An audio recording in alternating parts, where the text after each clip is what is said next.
Hi everyone, welcome to your math friend 12th business max exercise 2.3 sum number 7. Sum is integral 1 by x into log x whole square dx. இப்போ இதில் நம்ம என்ன பண்ணலாம், t equal to log x நம்ம எடுத்துக்கலாம். இது இப்போ dt differentiate பண்ணணும். log x differentiate பண்ண என்ன 1 by x right dx. சரிங்களா? இப்போ இந்த dt term இங்கே என்னென்ன இருக்குது, t term இங்கே என்னென்ன இருக்குது நம்ம வாட்ச் பண்ணலாம். இப்போ dtல 1 by x dx, இந்த 1 by xும் dxும் கவர் ஆகிடுது dtல.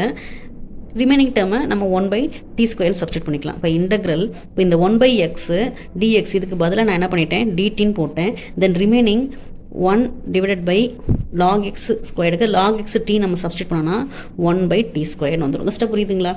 இப்போது இன்டெக்ரல் ஆஃப் t பவர் -2ன்னு எதை எழுதிக்கலாமா ஃபார் கன்வீனியன்ட்டுக்காக. இப்போ நம்ம இன்டெகிரேஷன் பண்ணால் என்ன பண்ணோம், -2 + 1 divided by -2 + 1 plus c right. இப்போ இந்த டேர்மில் t power -1 divided by -1 plus c வருமா. இப்போ இதை எப்படி எழுதலாம், minus of 1 divided by t எழுதலாமா.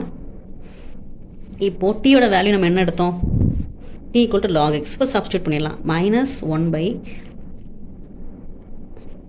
log x plus c. This is the required answer. Thank you for watching. Subscribe my channel to continuously watch my videos. Thank you friends.